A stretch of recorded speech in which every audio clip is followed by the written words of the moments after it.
নামাজ যারা পড়বে 1 নম্বর পুরস্কার তাদের জন্য রয়েছে জান্নাত। 1 নম্বর পুরস্কার কি? হয়তোবা অনেকে চিন্তা করতে পারেন, হুজুর নামাজের বিষয়ে এত আলোচনা থাকতে নামাজের লাভ এ সম্পর্কে আলোচনা করছেন কেন? কারণ আছে না নাই?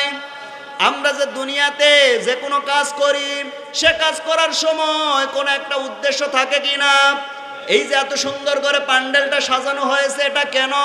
কারণ এখানে কোরআনের তাফসীর হবে, কোরআনের আলোচনা হবে, কোরআনের দার্স দেওয়া হবে, কোরআনুল কারীমের মাহফিল হবে। এই জন্য এই প্যান্ডেলটা সাজানো হয়েছে। কথা বলেন ঠিক কিনা? এই যে আমার মুখের সামনে যে মাইকটা দেওয়া হয়েছে, এই মাইকটা দেবার কারণ কি? এই মাইকটা দেবার কারণ হচ্ছে আমার কণ্ঠের আওয়াজ ছোট আওয়াজ, এই আওয়াজটাকে বড় করে সবার কান অবধি সহজে পৌঁছে দেবার জন্য এই মাইকের ব্যবস্থা। কথা বলেন ঠিক কিনা? তাহলে আমরা যদি সৃষ্টি হয়ে মানুষ হয়ে যদি আমরা কোনো উদ্দেশ্য ছাড়া কাজ না করি, তাহলে আল্লাহ পাক যে আল্লাহ আমাদেরকে সৃষ্টি করেছেন ওই আল্লাহ কি বিনা কারণে নামাজ দিয়েছেন? না। তাহলে এখন কেন নামাজ দিলেন? নামাজ পড়লে লাভ কি? 1 নম্বর লাভ যেটা হচ্ছে সেটা হলো নামাজ পড়লে জান্নাত। নামাজ পড়লে কি? জান্নাত। আল্লাহর নবী জানিয়েছেন আসসালাতু মিফতাহুল জান্নাত, নামাজ হচ্ছে বেহেশতের চাবি। এখন হয়তোবা চিন্তা করতে পারি আমাদের দরজা খোলার জন্য, তালা খোলার জন্য যেমনি চাবি ব্যবহার করি ওই রকম চাবি না, বিষয়টা এমন নয়। আল্লাহর নবী এখানে উপমা স্বরূপ দিয়েছেন। আল্লাহর নবী বুঝিয়েছেন চাবি ছাড়া যেমন তালা খোলা সম্ভব নয়, ঠিক তেমন করে নামাজ ছাড়াও কোনো বান্দা জান্নাতে যেতে পারবে না। নামাজ, সুতরাং জান্নাতে যদি যেতে চাই নামাজের দরকার আছে না নাই? আল্লাহ রাব্বুল আলামিন বলেন ইন্নাল্লাযীনা আমানু ওয়া আমিলুস সালিহাতি কানাত লাহুম জান্নাতুল ফিরদাউসি নুজুলা। আল্লাহ রাব্বুল আলামিন বলছেন নিশ্চয় যারা আমলে সালেহা করেছে, কি করেছে? যারা ঈমান এনেছে এবং আমলে সালেহা করেছে তাদের জন্য রয়েছে জান্নাত। এই আমলে সালেহার মধ্যে অনেক কথা রয়েছে। নামাজ, রোজা, হজ, যাকাত, যত ভালো ভালো কাজ রয়েছে এই আমলে সালেহার মধ্যে সবগুলো অন্তর্ভুক্ত। এই আমলে সালেহার মধ্যে একটি অঙ্গ হচ্ছে নামাজ। একটি অংশ কি? নামাজ। সুতরাং যদি জান্নাতে যেতে চাই মুসলমান জবাব দেবে নামাজের দরকার আছে না নাই? তাহলে 1 নম্বরে নামাজ পড়লে জান্নাতে যাওয়া যাবে। নামাজ পড়লে এটা 1 নম্বর পুরস্কার। নামাজ পড়লে 2 নম্বর পুরস্কার মানসিক প্রশান্তি আসে। মানসিক অস্থিরতা থেকে মানসিক প্রশান্তি আল্লাহ পাক দান করবেন। দুনিয়ার মধ্যে যারা বেনামাজি তাদের কোটি কোটি টাকা থাকতে পারে, স্ত্রী তার অবাধ্য হবে, সন্তান তার অবাধ্য হবে, সন্তান নেশায় আসক্ত হয়ে যাবে, মেয়ে আরেকজনের সাথে ভেগে চলে যাবে, মনের মধ্যে কোনো প্রশান্তি থাকবে না। কোটি কোটি টাকার মালিক অথচ সমাজের মধ্যে তার কোনো সম্মান থাকবে না, কারণ সে নামাজ পড়তো না।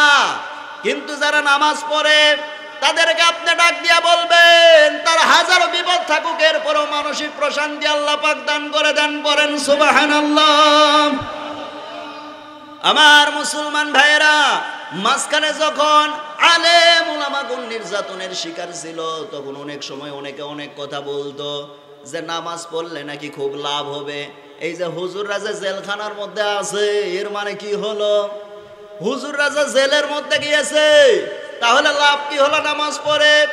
আমার মুসলমান ভাইয়েরা, হুজুররা যেখানেই থাকুক না কেন সব জায়গায় মানসিক প্রশান্তি যিনি দান করেন তিনি কে?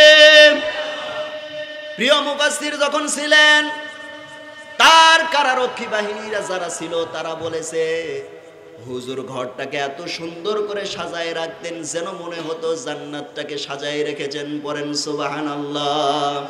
তথা তারা যেখানেই থাকবে সেখানেই মানসিক প্রশান্তি যিনি দান করবেন তিনি কে? অতএব মানসিক যদি প্রশান্তি পেতে চাই তাহলে নামাজের দরকার আছে না নাই? এটা গেল নামাজ পড়ার 2 নম্বর লাভ। নামাজ পড়লে 3 নম্বর লাভ কি? নামাজ পড়লে 3 নম্বর অশ্লীলতা থেকে মুক্তি দান করবে। নামাজ কি থেকে? অশ্লীলতা থেকে। আল্লাহ রাব্বুল আলামিন বলেন, উতলু মা উহিয়া ইলাইকা মিনাল কিতাবি ওয়া আকিমিস সালাত ইন্নাস সালাতা তানহা আনিল ফাহশাই ওয়াল মুনকার। আল্লাহ রাব্বুল আলামিন বলছেন, ওয়াকিমুস সালাত, নামাজ কায়েম করো, আর নিশ্চয় নামাজ তোমাদেরকে ফাহিশা এবং মুনকার কাজ থেকে ফিরিয়ে দেবে। এখন প্রশ্ন আসতে পারে, হুজুর সমাজের মধ্যে তো এমনও লোক আছে যে লোক নামাজ পড়ে ঘুষ খায়, নামাজ পড়ে সুদ খায়, নামাজ পড়ে জেনার কাজে লিপ্ত হয়ে গিয়েছে, এরকম লোক আছে না নাই? তাহলে নামাজ পড়ার পরেও গুনাহের কাজে লিপ্ত হয়। আর আল্লাহ পাক বলেছেন নামাজ মানুষদেরকে ফাহিশ এবং মুনকার কাজ থেকে ফিরিয়ে দেবে। আমার মুসলমান ভাইয়েরা, তাফসীর করার নিয়ম হচ্ছে আপনাকে শুধুমাত্র ওই একটা আয়াতের দিকে, ওই একটা অংশের দিকে তাকালে হবে না, আয়াতের আগের অংশ এবং পরের অংশ সব দেখে নেওয়া লাগবে। আল্লাহ পাক আয়াতের ইন্নাস সালাতা তানহা আনিল ফাহশাই ওয়াল মুনকার, এই বাক্যটি বলার পূর্বে রব্বুল আলামিন বলেছেন ওয়াকিমুস সালাত, নামাজ কায়েম করো।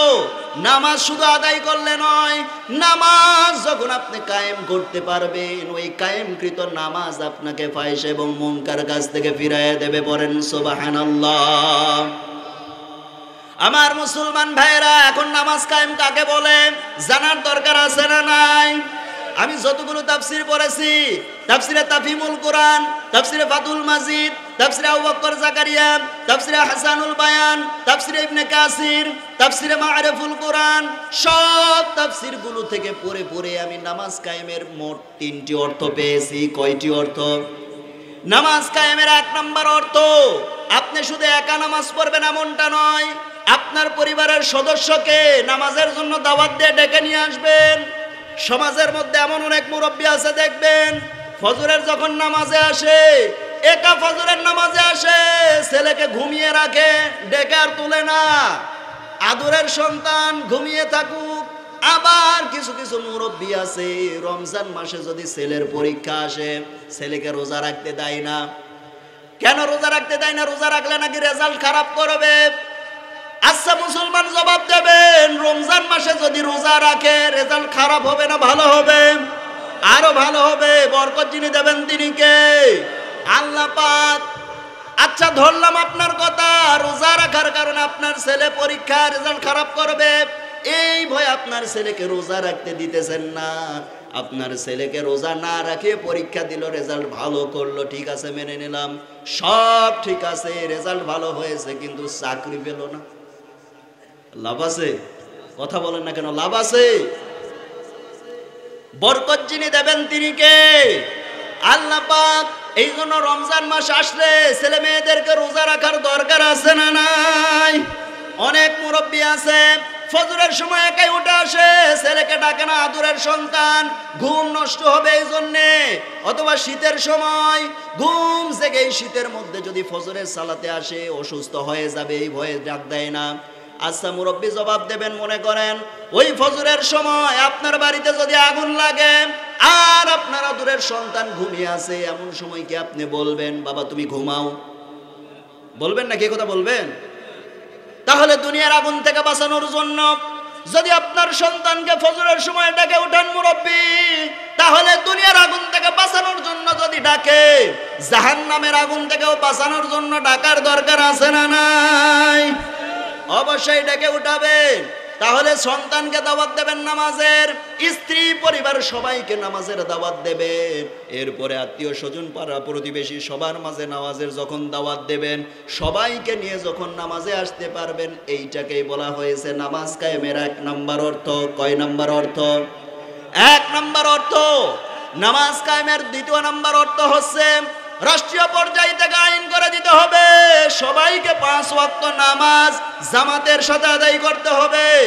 কেউ যদি নামাজ কাজা করে ফেলে তার জন্য শাস্তির বরাদ্দ করতে হবে। নামাজ যদি কেউ কাজা করে ফেলে মুসলমান, তার শাস্তি দেওয়ার দরকার আছে না নাই? আমি শুনেছিলাম সৌদি আরবের, কতটুকু সত্য জানি না, সৌদি আরবে নাকি এরকম আইন ছিল, কেউ যদি নামাজ কাজা করে ফেলে তাকে কি করবে? এক ওয়াক্ত নামাজ কাজা করলে তাকে 100 রাকাত নামাজ পড়িয়ে নেবে এবং 1 ঘন্টা বাথরুমে আটকিয়ে রাখবে। এই শাস্তি যদি বাংলাদেশে থাকতো, কেউ কি নামাজ ছেড়ে দিত?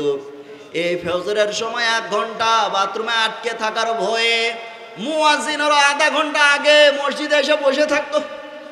কথা বলেন। তাহলে এই নামাজ কায়েম যদি করতে চান, রাষ্ট্রীয় পর্যায় থেকে আইন থাকতে হবে, নামাজ যে বান্দা পড়বে না তার জন্য শাস্তির ব্যবস্থা করতে হবে। তার সঙ্গে আর একটা আইন করে দিতে হবে, বিবাহিত মানুষ যদি ফজরের নামাজ কাজা করে তাকে 2টা বিয়ে দিতে হবে। কয়টা বিয়ে? 2টা। বিবাহিত মানুষ যদি ফজরের নামাজ কাজা করে কয়টা বিয়ে? 2টা। দেখবেন আইন শুধু কায়েম করে দেখেন, ফজরের সময় জুমার দিনের চাইতে মুসল্লি বেশি হবে। তাহলে দোষ কার? বলেন বলেন, দোষ কার? দোষ আমাদেরই। তাহলে নামাজ কায়েমের 2 নাম্বার অর্থ, নামাজ যে বান্দা কামাই দেবে তার জন্য শাস্তির ব্যবস্থা করতে হবে। নামাজ কায়েমের 3 নাম্বার অর্থ হচ্ছে, নামাজের মধ্যে আপনি যা যা বলতেছেন তা বাস্তবতায় আমল করতে হবে। নামাজের মধ্যে আপনি বললেন আলহামদুলিল্লাহি রাব্বিল আলামিন, সমস্ত প্রশংসার একচ্ছত্র মালিকানা কার? আল্লাহ পাকের। কিন্তু মসজিদ থেকে বেরিয়ে এসে স্লোগান দিচ্ছেন, আমার ভাইয়ের চরিত্র ফুলের মতো পবিত্র, নামাজ পড়ে না 1 ওয়াক্ত, গাঁজা খায় 5 ওয়াক্ত। আপনি মসজিদের মধ্যে বলছেন সমস্ত প্রশংসার মালিক আল্লাহ, মসজিদ থেকে বেরিয়ে এসে আর একজনের প্রশংসায় লিপ্ত হয়ে গিয়েছেন, এটা তো নামাজ কায়েম হলো না। নামাজের মধ্যে আপনি বলতেছেন ওয়ালা তাকরাবুজ জিনা, তোমরা জেনার নিকটবর্তী হয়ো না, কিন্তু সমাজের মধ্যে জেনার নিকটবর্তী কুকর্মগুলো আছে না নাই? এই যে বর্তমান যে আধুনিক যুগ জামানা, মোবাইলের মাধ্যমে যে বিভিন্ন জেনা ব্যভিচারের বিভিন্ন সুযোগ সুবিধা করে দেওয়া হয়েছে, জেনা ব্যভিচার অ্যাভেলেবেল করে দেওয়া হয়েছে, এখন তো সব ফ্রি করে দেওয়া হয়েছে, ফ্রি মেসেঞ্জার করে দেওয়া হয়েছে, ইমো, হোয়াটসঅ্যাপ, ইনস্টাগ্রাম, কত কিছু এসে গিয়েছে। এত কিছুর মাধ্যমে জেনার কাজ সহজ হয়েছে না কঠিন হয়েছে? সহজ হয়ে গিয়েছে। কিছুদিন পূর্বে এক হুজুরের মুখে শুনলাম 16 জোড়া ছাত্র ছাত্রী ম্যাট্রিক পরীক্ষা দিতে যায় বিয়া পাশ করছে। ছেলে বাবাকে ফোন করে বলছে, বাবা বৌমা দেখে যান, বাপ অজ্ঞান হয়ে গেছে। পরে ছেলে বাবাকে ফোন করে বলছে, বাবা অজ্ঞান হয়ে লাভ নাই, এখন আমার জীবন ও মরণ শেফালির হাতে, ইচ্ছে করলে মারতে পারে, পারে বাঁচাতে, এখন আমার জীবন ও মরণ সুইটির হাতে। নাম কি আবার সুইটি? বিউটি, মিম জিম লিটুন যতন খতন 11 পাগারা সেরাগালি সন্দেশ টেট্টন পলেস্টার সুতি টাঙ্গাইলি জামদানি খামদানি আমদানি রপ্তানি, মানে নামের বেলায় আমরা কি যে রাখি এক আল্লাহ ছাড়া অন্য কেউ জানে না। কথাই কথা পারে হাদিসের মধ্যে এসেছে আল্লাহ পাকের কাছে 2টা নাম সবচাইতে প্রিয়। কয়টা নাম? 2টা। 1 নাম্বার হচ্ছে আব্দুল্লাহ, আর 2 নাম্বার হতেছে আব্দুর রহমান। কিন্তু সে আব্দুল্লাহ নাম নিয়ে ঠাট্টা হয় কি হয় না? কোন পুরুষের যদি একটু সতর্কহীন হয়ে যায়, ও সাথে ডাক দিয়ে বলবে তোর আব্দুল্লাহ সামাল, আছে না নাই? নামগুলোর আজ কি অবস্থা? মেয়েদের নামের দিকে তাকান, যত ছোট নাম তত তাদের কাছে ভালো লাগে, বড় নাম পছন্দ হয় না। 3 অক্ষরের নাম সূচনা, এটাও নাকি বড় হয়ে গিয়েছে। 3 অক্ষরের নাম কেটে 2 অক্ষরের নাম দিয়ে দিয়েছে সুচি। কি নাম? সুচি। শুধু কি মেয়েদের নামই ছোট হয়েছে? মেয়েদের নামের সাথে সাথে মেয়েদের পোশাকগুলো ছোট হয়ে গিয়েছে। কথা বলেন ঠিক কিনা? আল্লাহ রাব্বুল আলামিন বলছেন ওয়াকরনা ফি বুয়ুতিকুন্না ওয়ালা তাবাররাজনা তাবাররুজাল জাহিলিয়াতিল উলা। সূরা আহজাব 22 নম্বর পারা 1 নম্বর পৃষ্ঠার 4 নম্বর লাইনের 33 নম্বর আয়াত। এটা আল্লাহ পাক জানিয়েছেন, হে মেয়েরা তোমরা ঘরের পরিবেশে থাকবে, বাহিরে যাবে না। বাহিরে যদি যেতে চাও জাহেলি যুগের মেয়েদের মতো রূপ সৌন্দর্য প্রদর্শন করে বের হবে না। এ হুকুম কার? আল্লাহ পাকের। কিন্তু মেয়েরা যখন এখন রাস্তাঘাটে বের হয় তখন সাজগোজ কম করে না বেশি করে? বেশি করে। আমি হিসাব মিলিয়ে দেখেছি, মেয়েদের সাজার মোট 5 দিন। কয় দিন? 5 দিন। 1 নম্বরে পহেলা বৈশাখের দিন সাজে কিনা? 2 নম্বরে 31st নাইট এই সামনে আসতেছে, সাজে কিনা। 3 নম্বরে 14ই ফেব্রুয়ারি, কম সাজ না বেশি সাজ। এরপরে 4 নম্বরে যদি কোথাও কি হয়, বিবাহ অনুষ্ঠানে যায়, বিবাহ অনুষ্ঠানে গেলে এখন বিবাহ অনুষ্ঠানগুলোতে গিয়ে দেখবেন একমাত্র কাজের মহিলা বাদ দিয়ে সবগুলোর বিয়ে মনে হয় একসাথে, ঠিক কিনা? 4 নম্বর সাজার দিন। আর 5 নম্বরে সাজে ঈদের দিন। আমার মা বোনেরা, আপনারা সাজবেন, ইসলাম নিষেধ করে নাই, কিন্তু আপনার সাজ দেখার অধিকার শুধুমাত্র একমাত্র আপনার স্বামীর রয়েছে, অন্য কারো এ সাজ দেখার অধিকার নাই। কথা বলেন ঠিক কিনা?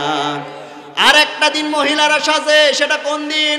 যেদিন মার্কেটে যাবে, স্ত্রী সাজতেছে, স্বামীর 2 চোখ দিয়ে লেবুর রসের মতো টপ টপ করে পানি পড়তেছে। আর স্বামী ডাক দিয়ে বলছে, এই জন্যই তো কাঁদতেছি। এবার স্বামী ডাক দিয়ে বলছে, শোনো, মার্কেটে যাবা, সন্তানকে সাথে করে নিয়ে যাও। বলছে, তুমি পাগল হয়ে গিয়েছো, মার্কেটে যা ভিড়, ভিড়ের মধ্যে যদি এ বাচ্চাকে নিয়ে যাই, ওই ভিড়ের মধ্যে, ওই চাপার মধ্যে যদি একবার আমার এ বাচ্চা পড়ে যায়, ও বাচ্চা মরেই যাবে। আচ্ছা মুসলমান জবাব দেবেন, যে ভিড়ের মধ্যে বাচ্চা মরবে, ওই ভিড়ের মধ্যে জোর বউ কুলবালিশ হবে, সে কথা খেয়াল ছিল না? কথা বলো না, খেয়াল ছিল না? আমার মুসলমান ভাইয়েরা এবার কি করে?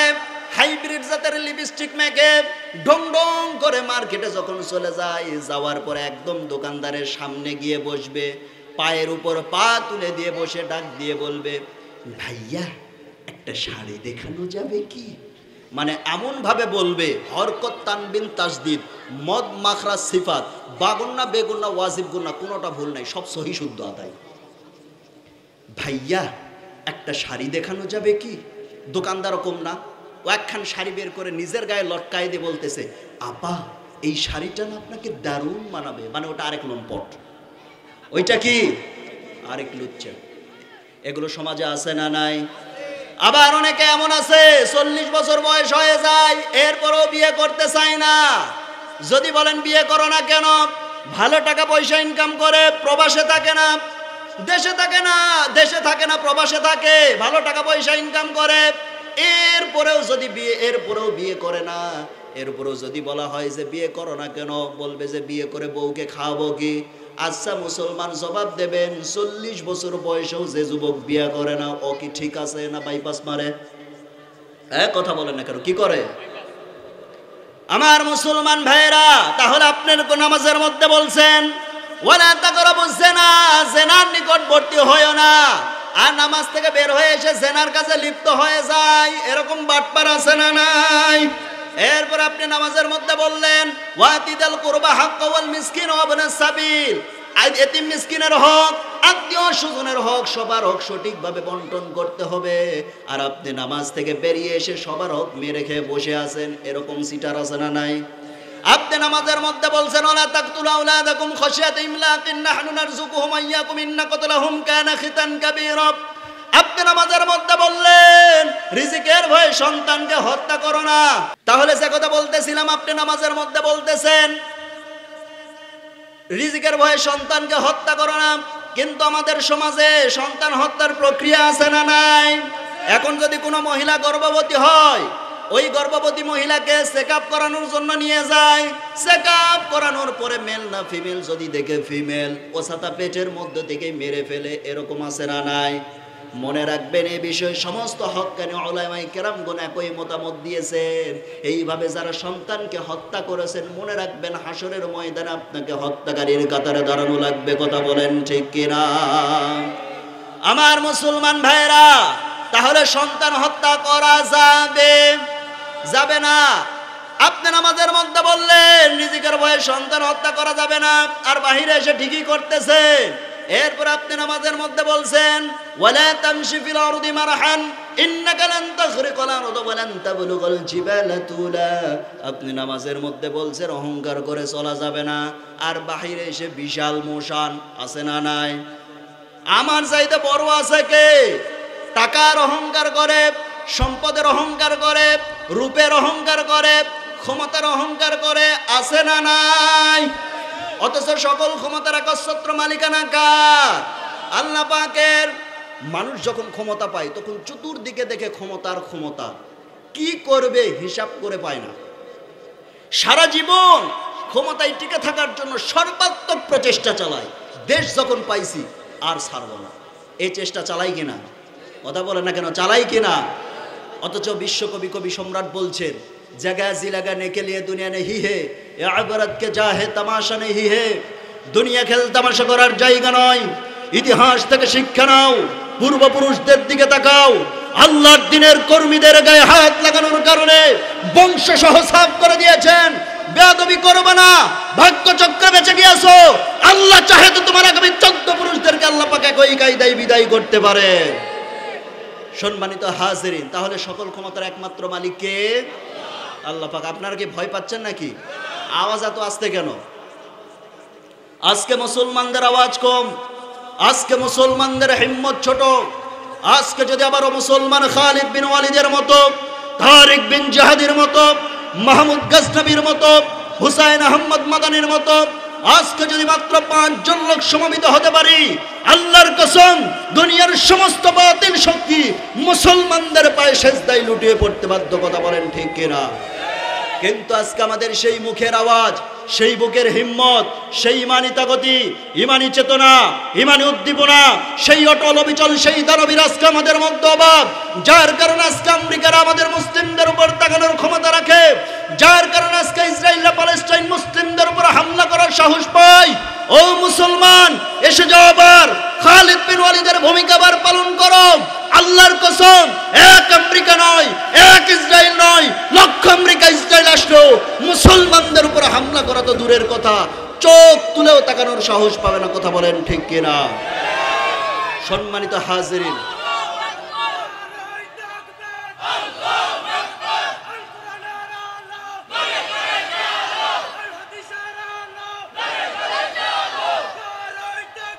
সম্মানিত হাজিরিন,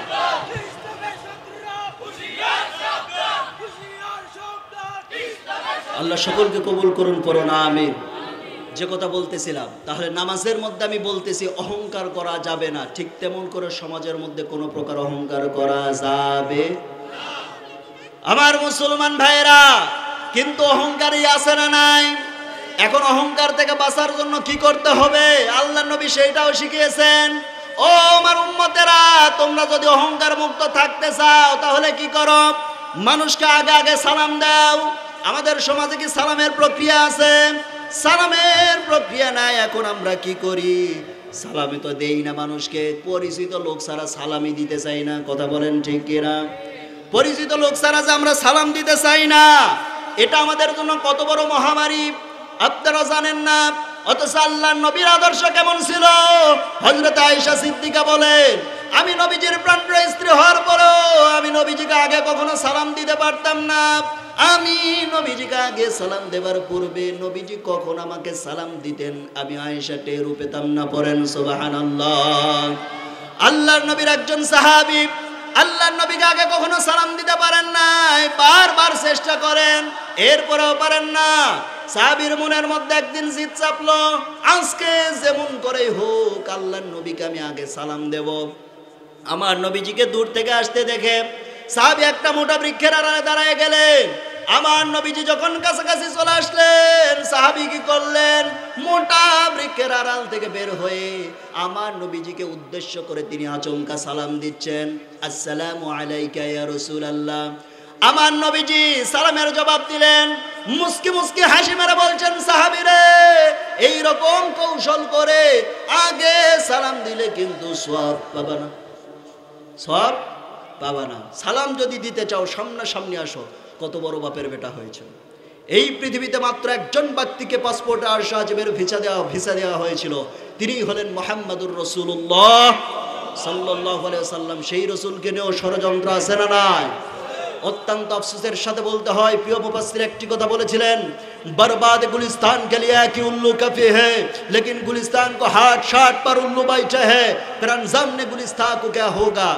একটা ফুল বাগানকে ধ্বংস করার জন্য একটা হুতুম পেঁচা যথেষ্ট, কিন্তু হুতুম পেঁচা বসে গেছে প্রত্যেক ডালে ডালে শাখায় শাখায়। ফুল বাগানের নসিবে কি আছে আল্লাহ ছাড়া কারো জানে নাই। কথা বলেন ঠিক কিনা?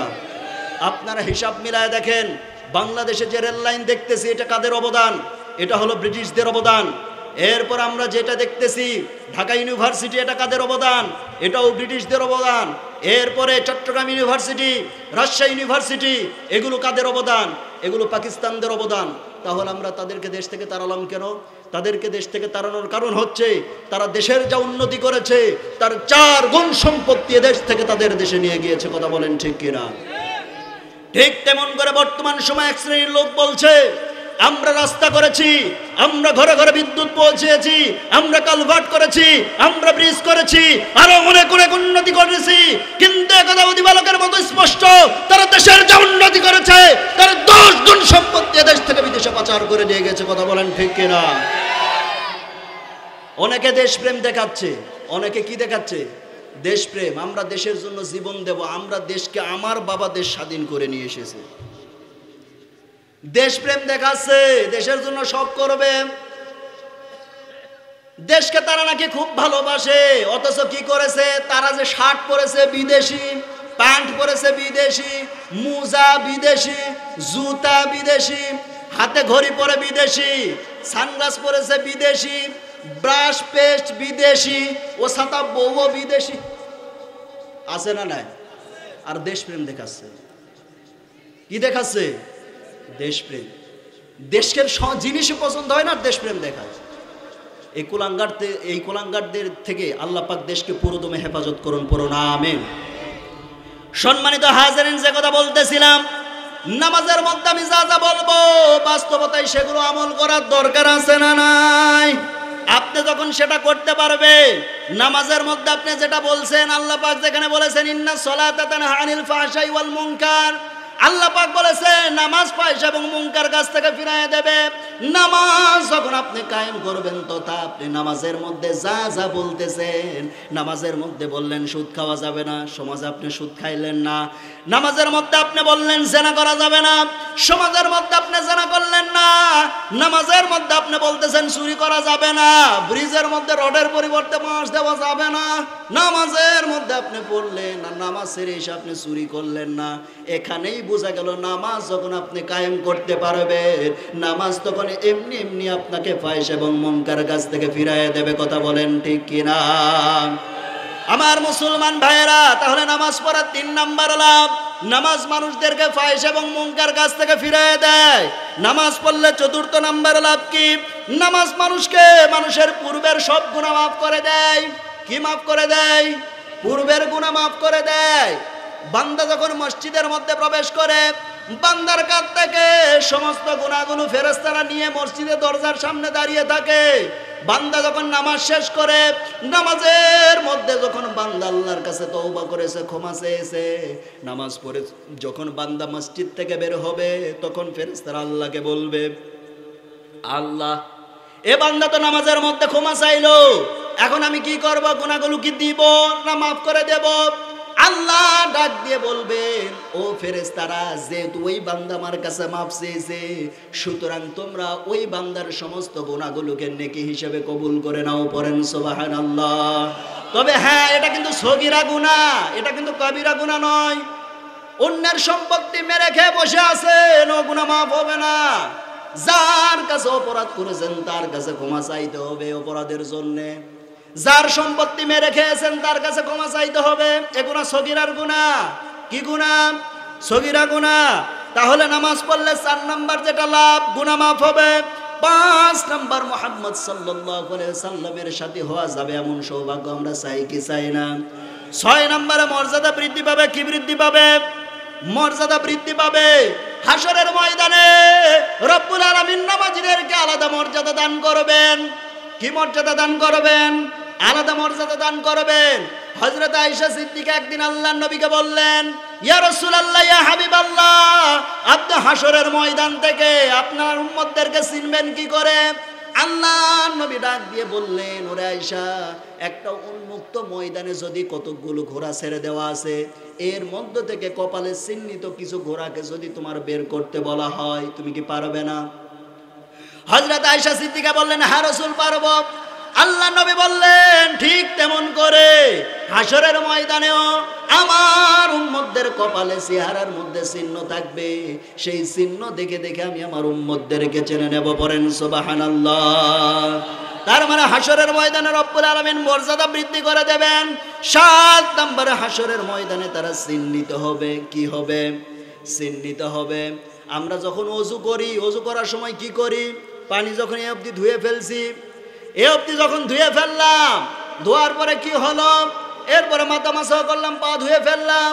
হাসরের ময়দানে রব্বুল আলামিন এই অঙ্গগুলোকে আলোকিত করে দেবেন। পড়েন সুবহানাল্লাহ। এই হাদিস যখন বর্ণনা করলেন আল্লাহর নবী, তখন সাহাবায়ে কেরামগণ কোনই পর্যন্ত নয়, সাহাবায়ে কেরামগণ তখন বগল পর্যন্ত ধোয়া শুরু করে দিয়েছেন। পড়েন সুবহানাল্লাহ। সুদানির যেই সমস্ত জুব্বাগুলো, এগুলো ওঠে না, কিন্তু সুদানির যেই জুব্বাগুলো, ওই জুব্বাগুলো টেনে অবধি উঠানো যায়, টেনে হাতলটাই অবধি উঠানো যাবে। সেই সাহাবায়ে কেরামগণ এই অবধি ধুয়ে ধুয়ে ওযু করেছেন। পড়েন সুবহানাল্লাহ। হাসরের ময়দানে তাহলে 7 নম্বরে চিহ্নিত হবে। নামাজ পড়লে 8 নম্বর লাভ। নামাজ পড়লে কি হবে? জান্নাতে প্রতি ওয়াক্তে আপনার জন্য জান্নাতকে সাজানো হচ্ছে, প্রতি ওয়াক্তের জন্য প্রতিবার সাজানো হচ্ছে। আমি যদি কোনো বাসায় মেহমান হিসেবে যাই, ও বাসায় যাওয়ার পরে কি করবে? এক বেলা সর্বোচ্চ চেষ্টা দেবে মেহমানদারির। যদি পুরো দিন থাকি তো সারাদিনে 3 বার আমাকে খাইতে দেবে। আচ্ছা মুসলমান জবাব দেবেন, যত দামি আমি মেহমান হই না কেন, 3 বার কি একই কোয়ালিটির খাবার থাকবে? একই কোয়ালিটির মেহমানদারি কিন্তু থাকবে না। কিন্তু রব্বুল আলামিন জান্নাতের মধ্যে বান্দার জন্য 5 ওয়াক্তের জন্য 5 বার রব্বুল আলামিন জান্নাতকে সাজাচ্ছেন। আগের বারের চাইতে পরের বার রব্বুল আলামিন আরো সুন্দর করে সাজাচ্ছেন। পড়েন সুবহানাল্লাহ। এগুলো 8 নম্বরে জান্নাতে প্রতি ওয়াক্তের জন্য মেহমানদারির প্রস্তুতি করা হচ্ছে। 9 নম্বরে এশার পড়ার পরে মসজিদে বসে থাকলে জিকির করুন বা না করুন, ফেরেশতারা আপনার জন্য 2টা দোয়া করে। কয়টা দোয়া? 2টা দোয়া। 1 নম্বর দোয়া করে ফেরেশতারা, হায় আল্লাহ তাআলা তুমি এই বান্দার প্রতি শান্তি নাজিল করুন। আর 2য় নম্বরে দোয়া করে, হায় আল্লাহ তাআলা আপনি এই বান্দাদের প্রতি রহমত নাজিল করুন। পড়ুন সুবহানাল্লাহ। এই 2টা যদি একবার পেয়ে যায় তাহলে আর কিছু লাগবে? এ গেল 9 নম্বরে। 10 নম্বর হচ্ছে সুন্নত পড়ার পরে ফরজের জন্য যদি কেউ বসে থাকে, এই যে অতিরিক্ত সময়টা বসে থাকলেন, এই বসে থাকার কারণে অটোমেটিক এমনি গুনাহ ঝরে পড়ে যায়। পড়েন সুবহানাল্লাহ। 10 নম্বর ফায়দা এটা। 11 নম্বর ফায়দা হচ্ছে পবিত্র হয়ে মসজিদে আসলে প্রতি কদমে রব্বুল আলামিন 1টি নয়, 2টি নয়, 10টি করে সওয়াব দান করবেন। পড়েন সুবহানাল্লাহ। একজন সাহাবী প্রশ্ন করলেন, ইয়া রাসূলুল্লাহ আমার বাড়ি তো কাছে, তাহলে আমি কি করব? আল্লাহ নবী বললেন, তোমার ধাপকে ছোট করো। তুমি ছোট ধাপ দিলেও প্রত্যেকে ধাপে ধাপে আল্লাহ পাক তোমাকে 10টি করেই নেকি দান করবেন। পড়েন সুবহানাল্লাহ। এটা গেল 11 নম্বর পুরস্কার। নামাজের 12 নম্বর পুরস্কার হচ্ছে নামাজে এসে যে সময় দেবেন, নামাজ পড়লে যে সওয়াব পাওয়া যাবে, রব্বুল আলামিন আপনাকে সেই সওয়াবই দান করবেন। পড়েন সুবহানাল্লাহ। 13 নম্বর হচ্ছে নামাজের হিসাব ঠিক হলে সব হিসাব সহজ হয়ে যাবে। আল্লাহ পাক প্রত্যেকটা জায়গায় নামাজের হিসাব আগে নেবেন। কিসের হিসাব আগে নেবেন? নামাজের হিসাব আগে নেবেন। বান্দা যখন কবরে যাবে সেখানে প্রথম প্রশ্ন কি? প্রথম প্রশ্ন কি? নামাজের। কিসের প্রশ্ন? নামাজের প্রশ্ন।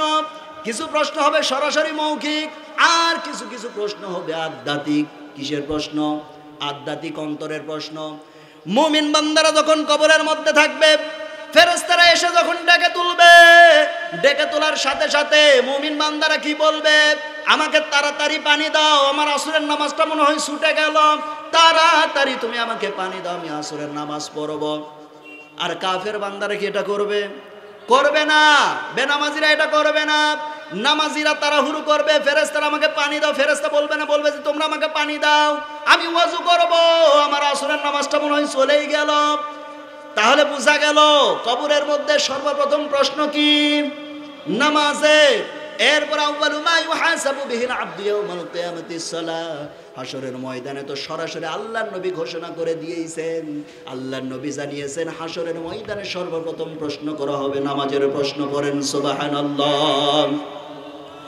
আমার মুসলমান ভাইরা গেল 13 নম্বর পুরস্কার, নামাজের হিসাব ঠিক হলে সব হিসাব সহজ হয়ে যাবে। 14 নম্বর পুরস্কার, আল্লাহ রাব্বুল আলামিন বলছেন নামাজ যদি কেউ বান্দা ঠিকঠাক মতো পড়ে আল্লাহ পাক জানাচ্ছেন আল্লাহ পাক তার নিজ জিম্মায় তাকে জান্নাতে প্রবেশ করায় দেবেন। পড়েন সুবহানাল্লাহ। এটা গেল 14 নম্বর পুরস্কার। 15 নম্বর পুরস্কার হতেছে জাহান্নাম থেকে মুক্তি লাভ করবে সেই বান্দা।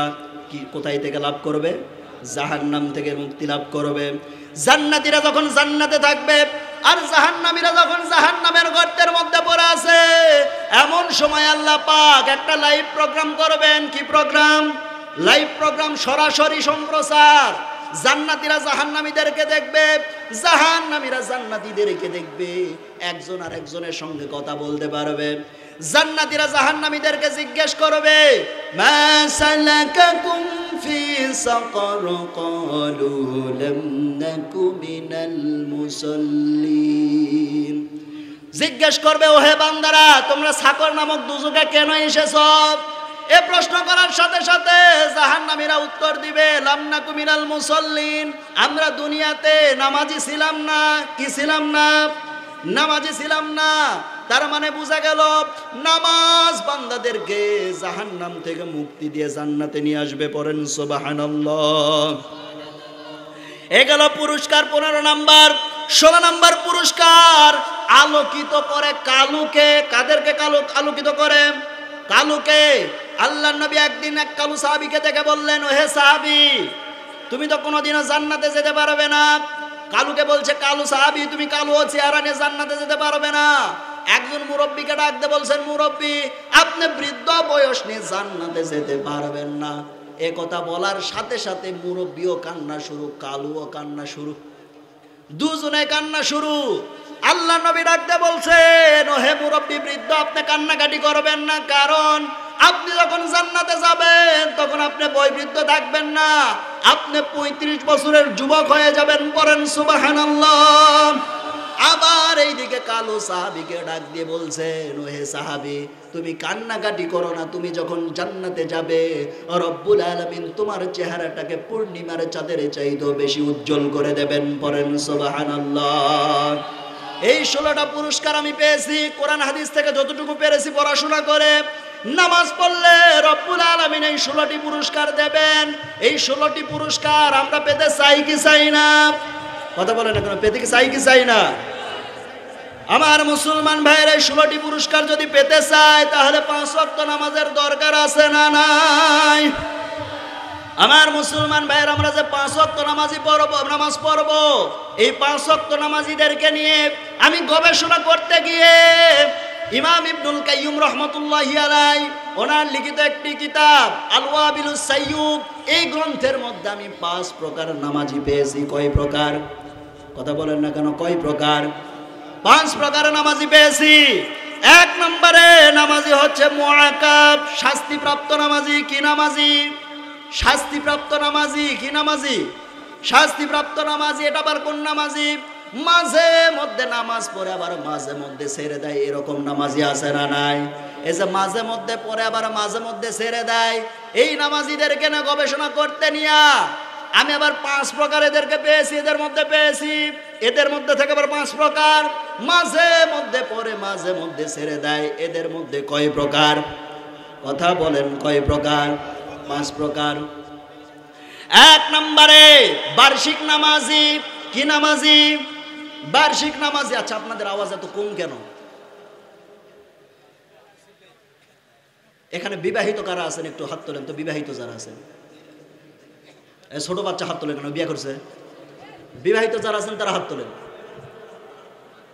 আপনারা একটা তাকবীর দেবেন, জোরা তাকবীর দেবেন। রাজি আছেন না নাই? দেখি আপনাদের আওয়াজ বেশি না অবিবাহিতদের আওয়াজ বেশি, একটু দেখা যায়। সবাই হাত টান টান করে তোলেন। বিবাহিত যারা হাত টান টান করে তোলেন। নারায়ে তাকবীর। মুরব্বী আপনি তো শুনলেন আওয়াজ। এবার অবিবাহিত যারা তারা হাত তোলেন। দেখা যাক নোয়াখালীর মুরব্বীরা না অবিবাহিত যুবকরা? যুবকরা চ্যালেঞ্জ নিতে রাজি আছে না নাই? আচ্ছা তাকবীরের আওয়াজ হবে ধীরে না জোরে? নারায়ে তাকবীর। আজকাল বেশি। হ্যাঁ হ্যাঁ, কার আজ বেশি বলেন? সংখ্যা কম তো। আচ্ছা, মুরব্বী বিবাহিত তো, এই জন্য ওদেরকে হারাতেই হবে। আওয়াজ বেশি হওয়ার পরে বলছে সংখ্যাই কম। আচ্ছা, আমি যদি রায় দেয় আপনারা রাজি না খুশি? রাজি খুশি আছেন তো? আমি বলতেছি বিবাহিতরা ফার্স্ট আর অবিবাহিতরা প্রথম। এবার তো খুশি? আলহামদুলিল্লাহ। অবিবাহিতরা চিন্তা করো না, আমি আছি তোমাদের কাতারে, টেনশন নেই। আমি তোমাদেরকে কোনোভাবে হাঁটতে দেব না ইনশা। আমার মুসলমান ভাইয়েরা, যে কথা বলতেছিলাম, 1 নম্বরে বার্ষিক নামাজি। কি নামাজি? বার্ষিক নামাজি। এ আবার নামাজি কোন নামাজি? পুরা বছর নামাজের খোঁজ নাই, শুধুমাত্র 2 ঈদের নামাজে আসে। সামনের কাতারে যায় বসে আছে না নাই? পুরা হাত লেডিসের মতো মেহেন্দি মেখে কি করে একদম সামনের কাতারে যায় নামাজ বিছিয়ে দিয়ে ইমামের পেছনে। মাঝে মধ্যে মনে হবে ইমামকে জায়গা দেবে না, এমন ভাবে গিয়ে সামনে গিয়ে বসবে, মুঠ মুসান্নে বসে গেল। এ গেল হলো বার্ষিক নামাজি। কি নামাজি? 2 নম্বরে মাসিক নামাজি। পুরা বছর খোঁজ নাই, যখন রমজান মাসের চাঁদ ওঠে মসজিদে গিয়ে যাই নামাজ নিয়ে ঢুকলো, আর ওইদিকে যখন ঈদুল ফিতরের চাঁদ উঠলো, ঈদের নামাজ পড়ার পর আর খোঁজ থাকে না। টুপি কোন দিকে জালসা পড়ে গেছে, মাকড়াসের জাল পড়ে গেছে, এই দিকে যাই নামাজ পৌঁছে গিয়েছে, খোঁজ খবর নাই। আবার আগামী বছর যখন আসবে তখনও ছাতা নামাজ পড়বে। এটা হলো মাসিক নামাজি। কি নামাজি? মাসিক নামাজি। 3 নম্বরে নামাজি হতেছে সাপ্তাহিক নামাজি। পুরো সপ্তাহ ধরে খোঁজ থাকে না, পুরো সপ্তাহ খোঁজ থাকে না, শুধুমাত্র জুমার দিন যেদিন, সেই দিন কি করে, একদম দেখবেন readymade trouser, readymade panjabi, readymade pyjama পরে, টুপি পরে একদম ইমাম সাহেবের পিছনে গিয়ে বসে। দেখে মনে হবে রেডিমেড নামাজ পড়বে। কি নামাজ পড়বে? রেডিমেড নামাজ পড়বে। আবার কিছু কিছু আছে দেখবেন সাদা করকরা লুঙ্গি পরে, সাদা একখান পাঞ্জাবি গায়ে দিয়ে, সাথে ক্লিন শেভ আছে না নাই? ক্লিন শেভ করবে, গিয়ে একদম ইমাম সাহেবের পেছনে বসবে, মেম্বারের সামনে বসার চেষ্টা করে, মনে চাই যে মুয়াজ্জিনকেও সরায় দেবে, সরায় দিয়ে ও যায় নামাজ বিছাবে। এক পাশে থাকে পানির বোতল, আর এক পাশে থাকে বাসার চাবি আর মোবাইল, মানে পুরা সংসার সাজায় নিয়ে বসে। বসার পরে কি করে, যদি ইমাম সাহেব 1টা 15 পর্যন্ত বয়ান করবে, আমার কিছু লাগবে না ভাই, আপাতত শুধু পানি হলে যথেষ্ট। বয়ান করতে নিয়ে 1টা 15 জায়গা যদি 1টা 16 হয়ে যায়, লোকমা দেয় হুজুর সময় দেখলে একটু ভালো হয়। কি হয়? সময় দেখলে ভালো হয়, মানে ইমাম সাহেবের সাথে নিজেকে বড় দাবি করে নিয়ে বসে আছে। এ হলো সাপ্তাহিক নামাজি। কি নামাজি? সাপ্তাহিক নামাজি। আবার কিছু কিছু মুরব্বী আছে পুরা সপ্তাহ খোঁজ থাকে না, মসজিদে শুক্রবার দিন আসে, আসার পরে বাচ্চাদের উপর পাঠ নেয়। কাদের উপর? বাচ্চাদের উপর পাঠ নেবে। ছোট ছোট বাচ্চারা মনে করেন আগে এসেছে, সামনের কাতারে গিয়ে বসে গিয়েছে, সামনে এসে পরবর্তীতে উনি এসে সামনে বসবেন। এই জন্য ছোট্ট একটা বাচ্চাকে বলছে, মানে বুঝাই দিল তুই সামনের কাতারতে দ্বিতীয় কাতারে যায়। 2 নম্বরে কাতারে যখন যায়, ওখান থেকে আরেক মুরব্বী বলছে, ইশারা করে বলছে পিছনে যা। এইভাবে সমস্ত কাতার থেকে বঞ্চিত হতে হতে এই ফেরেশতারা সব পিছনে এক জায়গায়, আল্লাহর ওলিরা সব এক জায়গায় হওয়ার পরে ইমাম সাহেব কি নামাজ পড়াচ্ছে, ওরা নতুন নামাজ শুরু করেছে। একজন যখন সেজদায় যায়, ও আর একজন কল্লা চেপে ধরে, ওর নিচের থেকে ওটা আছে না নাই? আমার মুসলমান ভাইয়েরা, যে কথা বলতেছিলাম, এগুলো সাপ্তাহিক নামাজি। কি নামাজি? সাপ্তাহিক নামাজি। 4 নম্বর নামাজি হতেছে বিশেষ দিনের নামাজি, তথা সিজনাল নামাজি। শবে বরাতের রাতে নামাজ পড়বে, শবে কদরের রাতে নামাজ পড়বে, শবে মেরাজের রাতে নামাজ পড়বে, পরবর্তী তার খোঁজ থাকে না। কথা বলেন না কেন? এরকম নামাজি আছে না নাই? এগুলো হলো সিজনাল নামাজি। আর 5 নম্বর নামাজি হচ্ছে সাময়িক নামাজি। দেখবেন আত্মীয় স্বজন মারা গিয়েছে, এই জন্যে 5-7 দিন খুব ভালোভাবে মসজিদে এসে নামাজ পড়ে। অথবা এলাকার মধ্যে কেউ যদি মারা যায়, ও যদি 5 ওয়াক্ত নামাজ নাও পড়ে, জানাজা মিস করে না। কি মিস করে না? জানাজা মিস করে না। এগুলো 5 নম্বর নামাজি, সাময়িক নামাজি। আমরা কি এই 5 প্রকার নামাজি হতে চাই? আমরা হতে চাই 5 ওয়াক্ত নামাজি। কি ওয়াক্ত নামাজি?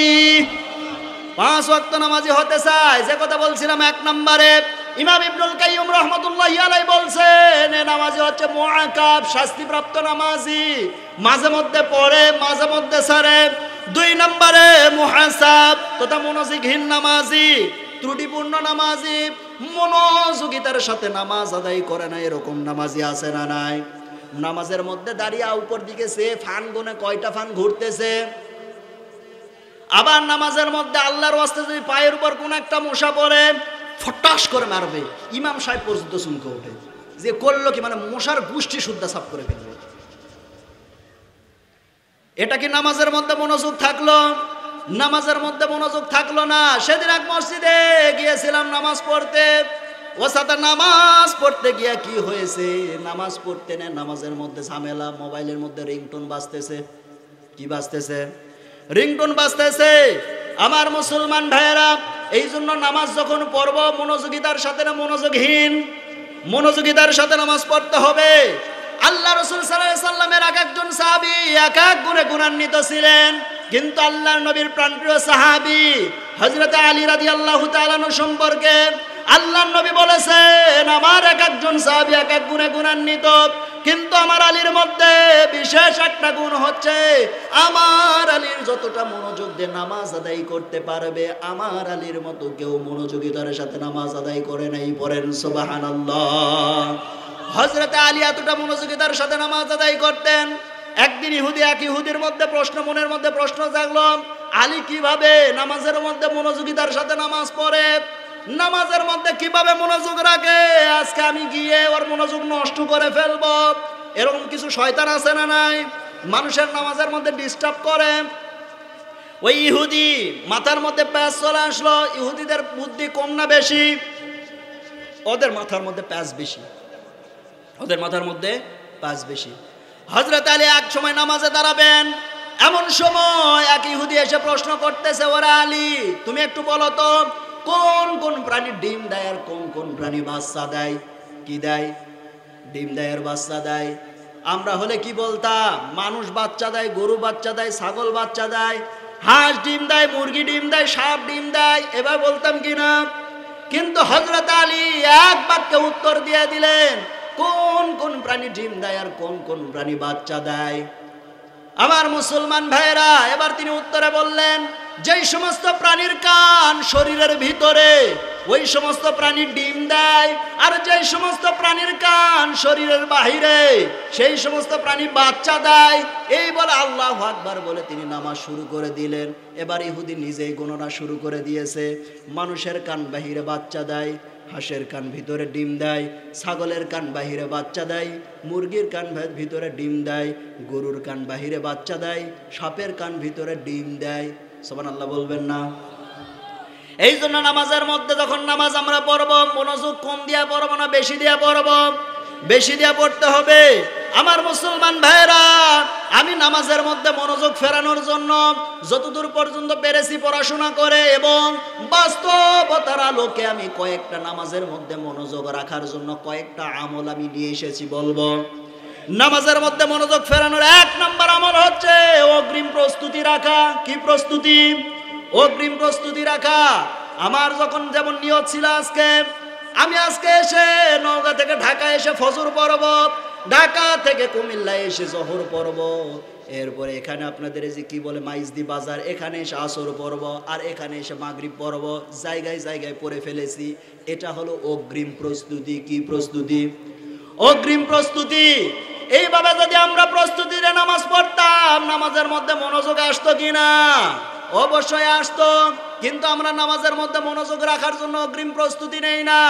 কিছু কিছু ব্যবসায়ী আছে দেখবেন নামাজের জন্য অগ্রিম প্রস্তুতি আর কি নেবে, নামাজের সময় দেখতেছে মনে করেন জোহরের নামাজ 1:30-এ, সুন্নত পড়তে হবে, তার মানে 5 মিনিট আগে আসতে হবে।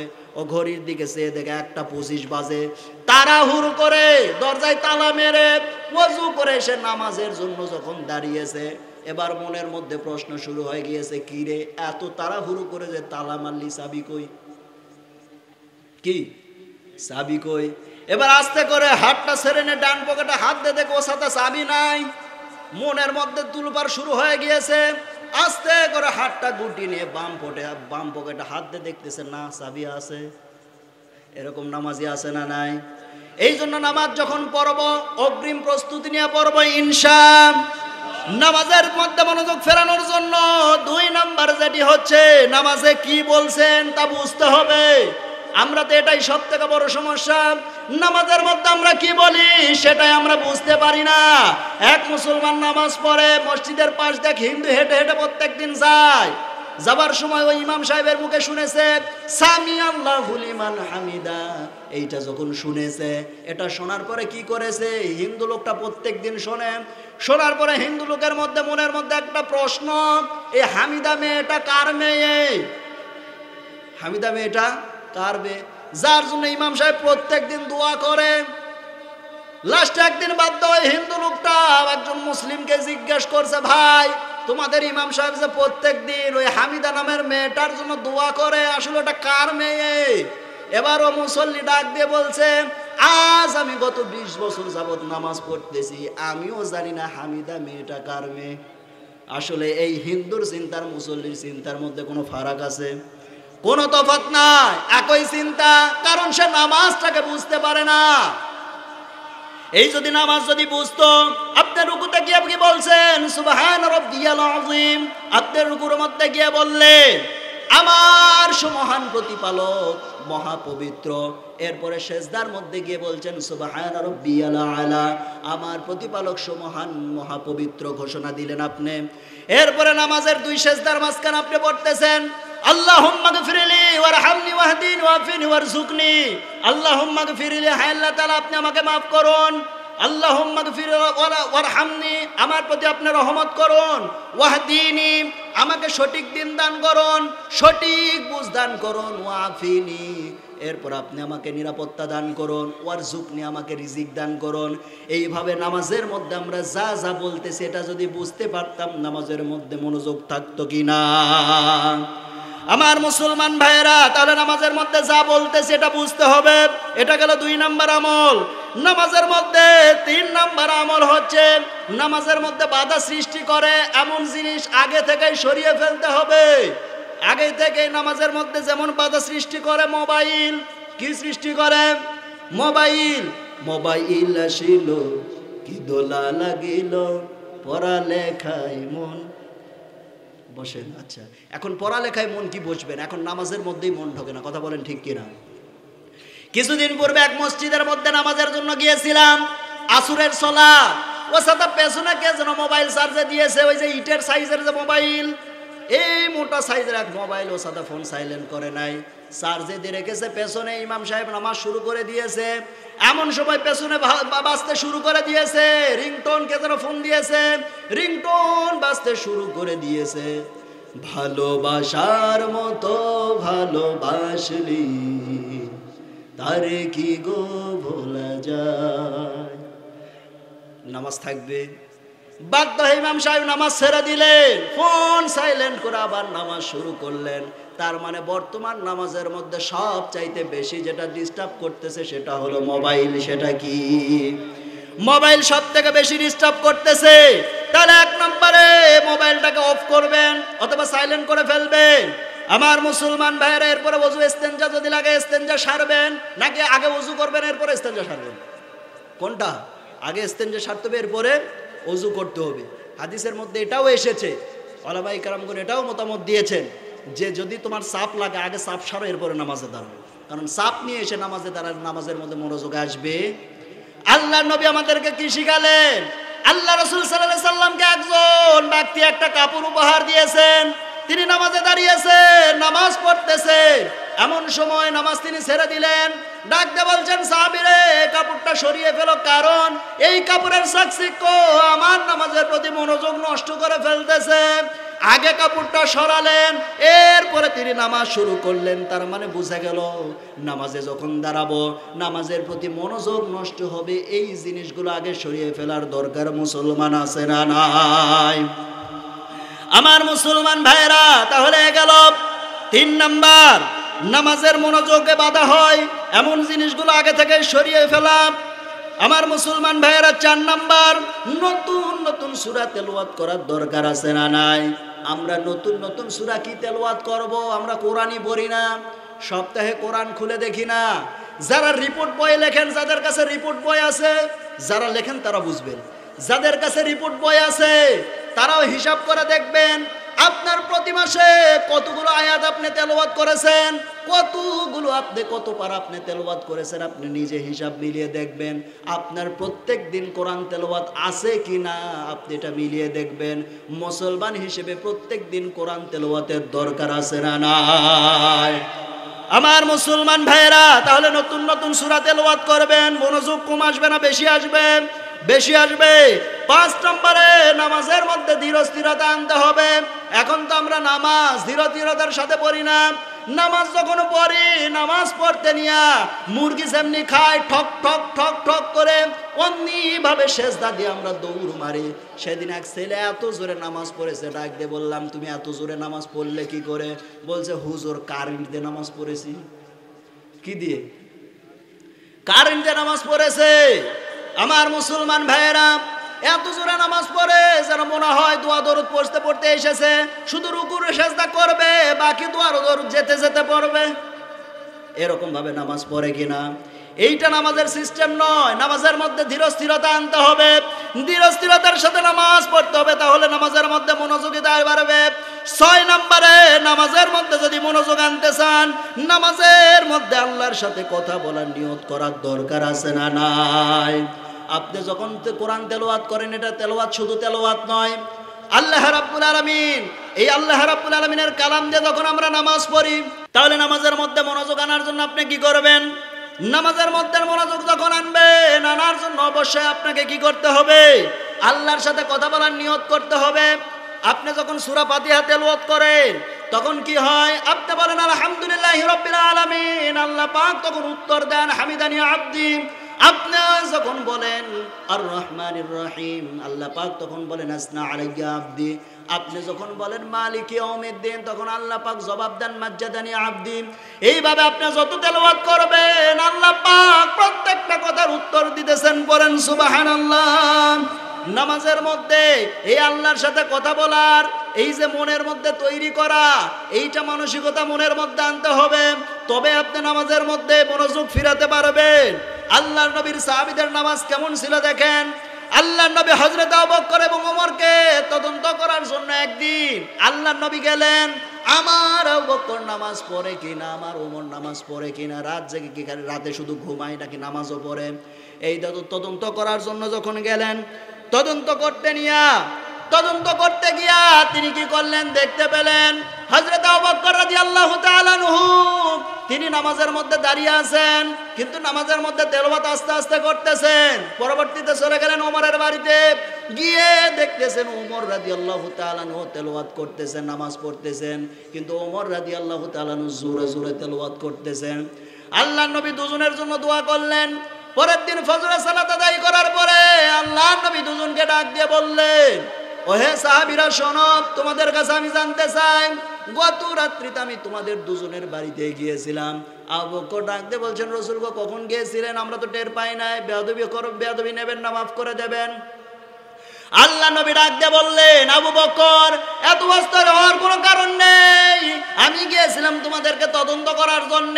তোমরা তদন্ত করতে গিয়ে দেখলাম তোমরা নামাজ পড়ো কিনা, নাকি শুধু ঘুমাও।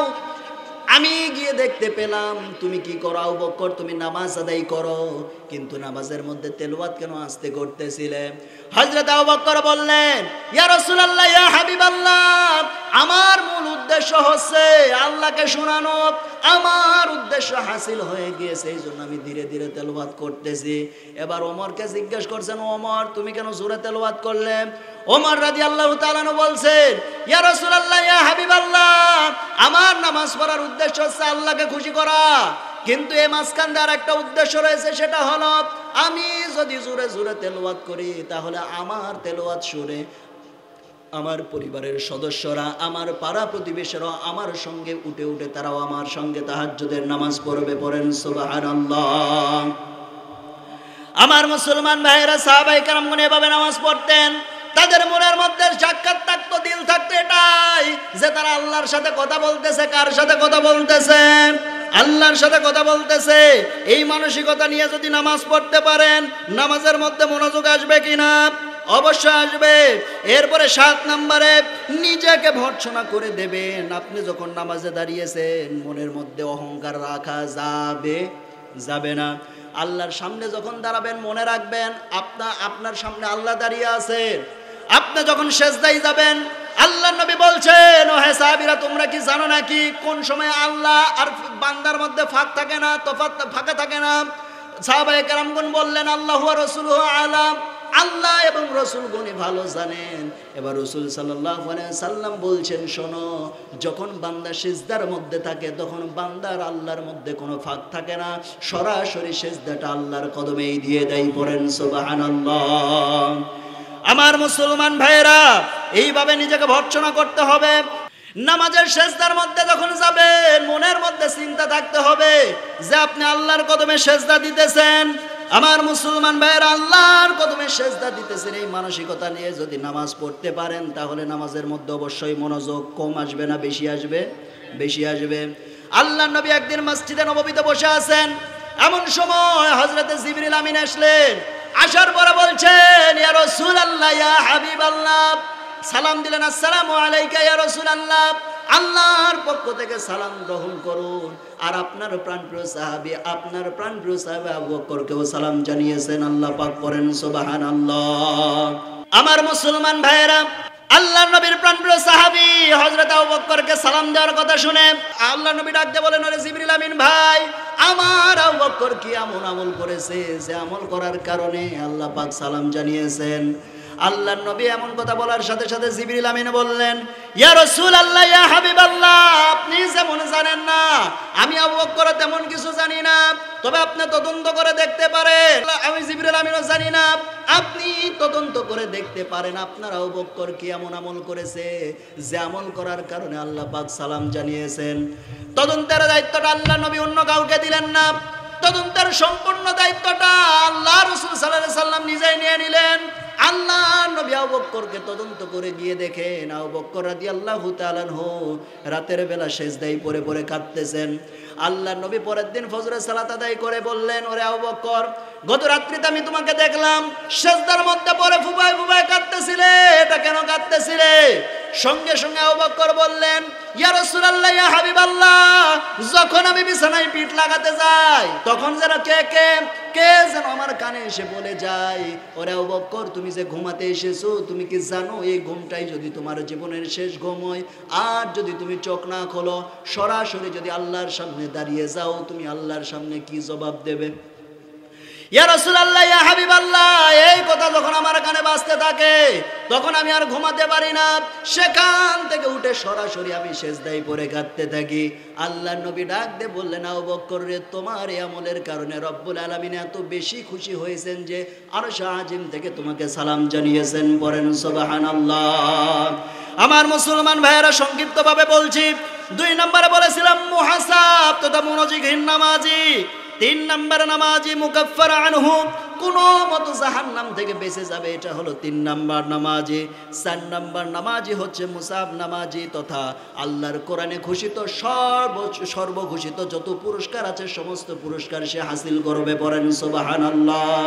আর 5 নম্বর হচ্ছে মুকাররব তথা সর্বোচ্চ মর্যাদাবান ব্যক্তি নামাজি, যিনি আল্লাহর নিকটবর্তী হয়ে যাবেন। পড়েন সুবহানাল্লাহ। আমরা 5 নম্বর নামাজি হব ইনশাআল্লাহ। 5 নম্বর নামাজি হচ্ছে মুকাররব, সরাসরি আল্লাহর সঙ্গে দিদার তার জুটে যাবে। বলেন সুবহানাল্লাহ। আমরা আল্লাহর দিদার চাই কি চাই না? তাহলে এই 5 নম্বর নামাজি হব ইনশাআল্লাহ। আল্লাহ পাক আমাদের প্রত্যেককে 5 নম্বর নামাজি হিসেবে কবুল করুন, পড়ুন আমিন। এই 5 নম্বর কিন্তু নাম্বার 5 না, 3rd class 4th class 5th class ওটা নয়, কিন্তু এটা 5 নম্বর হলো আমার এখানে শিডিউল নাম্বার 5 নম্বর তথা মুকাররব নামাজি হবো ইনশাআল্লাহ। আল্লাহ পাক যেন আমাদের প্রত্যেককে মুকাররব নামাজি হিসেবে কবুল করেন। পড়েন আমিন। সম্মানিত হাজিরিন, আমি আজকে আলোচনা করার চেষ্টা করেছি নামাজের উপরে। কিসের উপরে? নামাজের উপরে। আমার আলোচনার মধ্যে যদি কিছু শিক্ষা নাই থাকে, আমিও আলোচনা করে লাভ নাই। আলোচনার মধ্যে কিছু শিক্ষা দেব, যেটা আমরা বাস্তব জীবনে আমল করবো ইনশাআল্লাহ। নামাজের উপরে আলোচনা করেছি, এর মধ্যে যা ভুল হয়েছে আল্লাহ পাক ভুলগুলো আমাদের স্মৃতিপট থেকে মুছে দেন। পড়ুন আমিন। আর আমলকৃত যা যা শুনেছি আল্লাহ পাক আমাদের প্রত্যেকের বাস্তব জীবনে আমল করার তৌফিক দান করুন, সকলে পড়ছি আমিন।